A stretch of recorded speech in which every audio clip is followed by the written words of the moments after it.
Red Bull just launched the biggest emergency upgrade push of the entire 2026 season.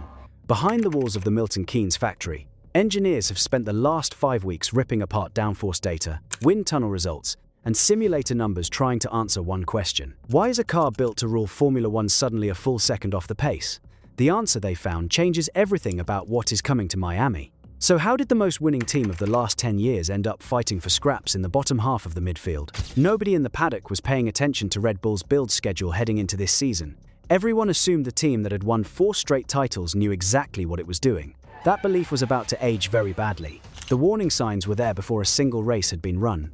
During pre-season testing, the RB22 showed flashes of raw, straight-line speed that caught the eye of several rival teams.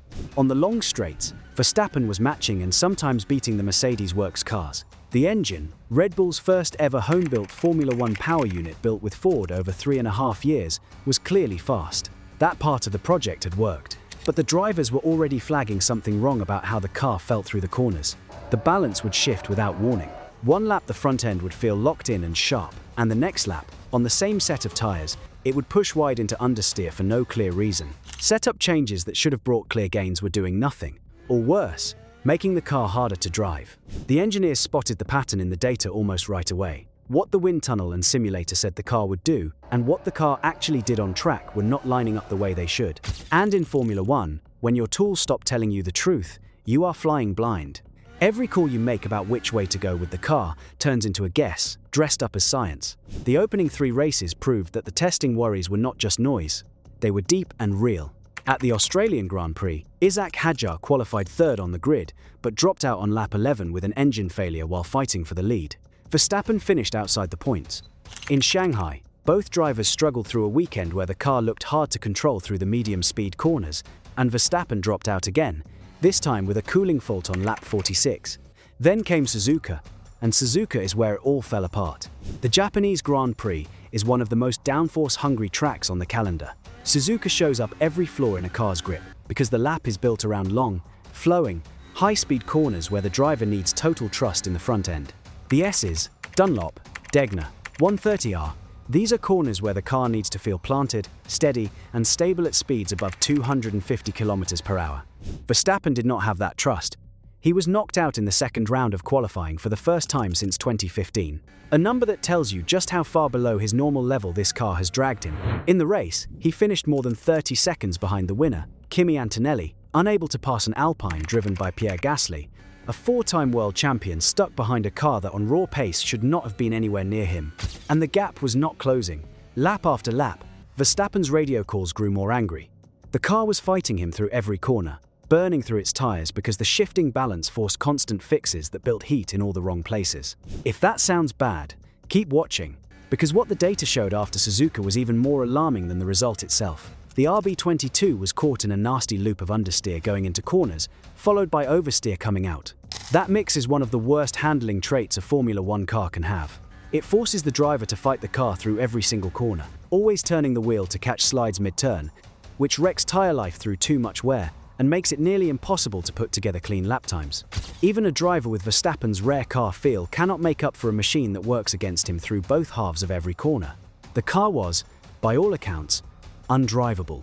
The way it handled through the corners was not just poor, it was shameful. The deeper look at the data pointed to a core mismatch between how the car makes downforce and how the springs and dampers deal with the forces that downforce creates. The car was making grip. The total numbers were not far below what the leading teams were putting out, but the spread of that downforce was shifting without warning at different corner speeds, and the springs could not adjust fast enough to keep up. In slow corners, the front end would wash wide because the center of the downforce load slid toward the rear as the car slowed. In fast corners, the opposite happened. The load shifted forward, taking weight off the rear tires and causing the back of the car to snap loose. And the range between those two problems was so tight that even small changes in track heat, fuel, weight, or wind could push the car from one extreme to the other. Engineers saw sessions where the balance swung wildly without a single setup change being made. That is the kind of thing that kills a driver's trust, because the car they drove in the last practice session is not the same car they are driving in qualifying. And then there was the weight problem. A scale photo that came out from the Chinese Grand Prix showed just how much extra weight the RB22 was carrying next to its rivals. The car is running roughly 10 kilograms above the lowest allowed weight. That might not sound like much, but in a sport where teams spend millions trying to save a few hundred grams, 10 kilograms is a huge penalty. It hurts speed out of corners, braking grip, tire wear, and how ballast can be placed inside the car. Every extra kilogram makes every other problem worse. Red Bull's old wind tunnel at Milton Keynes added another layer of trouble. The building is the oldest on the entire Formula One grid. A brand new wind tunnel has been under construction, but it will not be ready until 2027. That means the team has to get through the entire 2026 season, building the car with tools it does not fully trust. When your testing setup is not correctly guessing how the car will act on track, every upgrade becomes a roll of the dice. You might design a new floor that the wind tunnel says is worth 2/10, bring it to a race, bolt it on, and find out it gives you half of that, or nothing at all. This is the part where things stopped being funny for Red Bull, because the root cause of all of this goes back further than one car or one set of rule changes. It goes back to a choice made during the 2025 season that nearly pulled off a miracle, but in the end came at a crushing cost.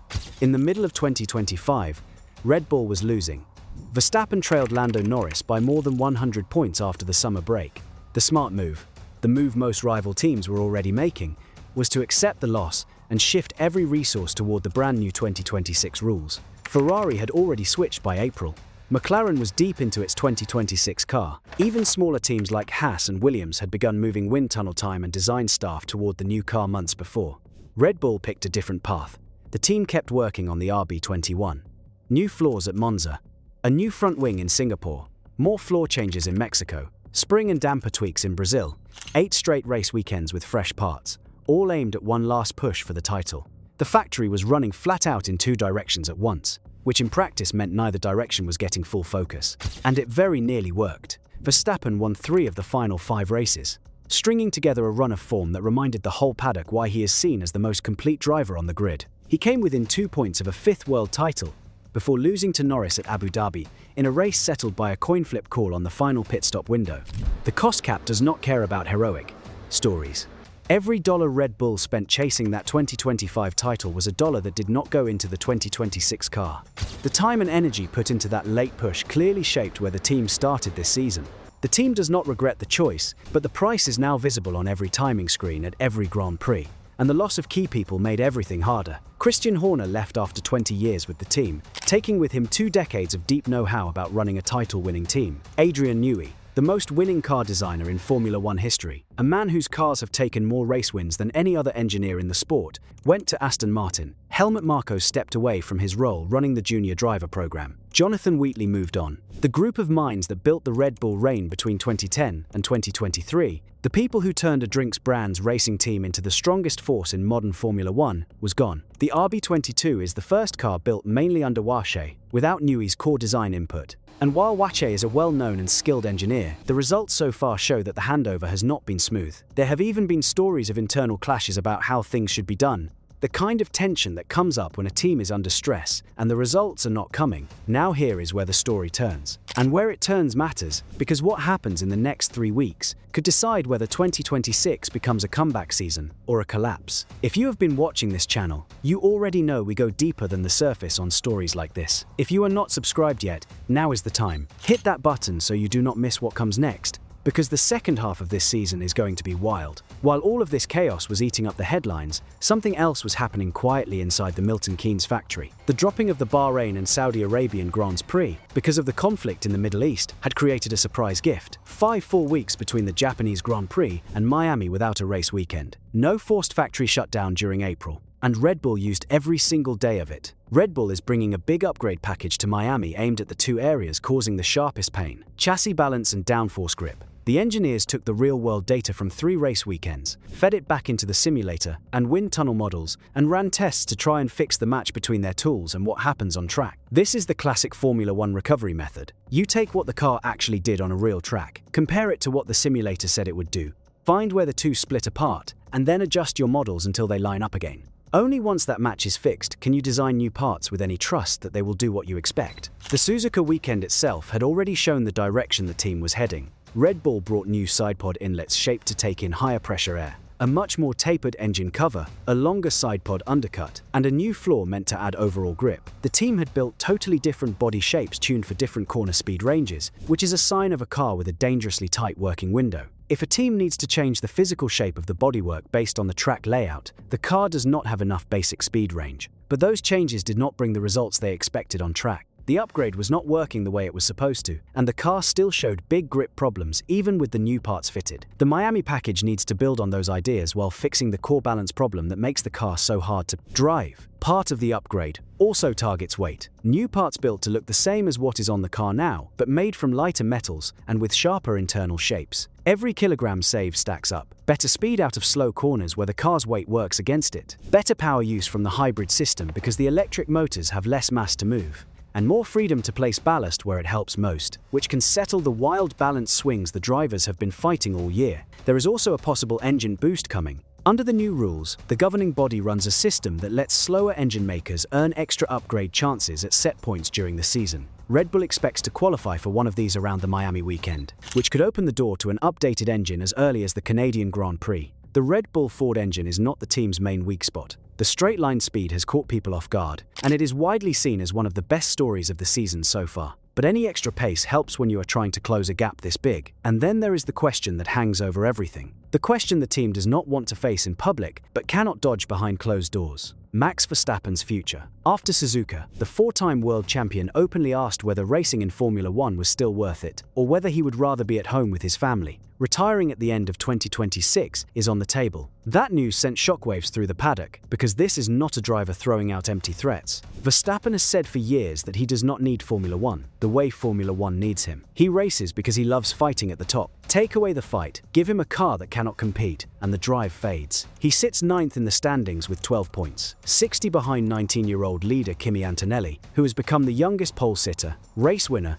and points leader in Formula One history. The gap between Verstappen and the front is not a gap he can close with talent alone. Not with this car, not with this chassis. Verstappen's deal runs through 2028, but it has a release clause. If he is outside the top two in the standings at the summer break in August, he can walk away. Given the current gap, that clause looks almost sure to kick in unless the Miami upgrade, and the work that follows it, can bring a big shift in pace. Inside Red Bull, the mood is calm. The team is not having talks about Verstappen leaving. The thinking is simple: build a fast car, and Verstappen will be a much happier driver. Over at Mercedes, the view of Verstappen's spot is far less kind. The word from the Silver Arrows camp is that what Verstappen is going through right now is a horror show, and that the onboard footage makes the car look awful to drive. But Mercedes has also made it clear there is no seat open for Verstappen in 2027. The bond with George Russell and Kimi Antonelli is locked in. That is why Miami is not just another race weekend. It is a test of whether Red Bull can show enough forward push to hold its future together. The upgrade alone will not turn the RB22 into the fastest car on the grid. Nobody inside Milton Keynes expects miracles. The gap to Mercedes is large, but if the upgrades move the car the right way, if the balance gets better,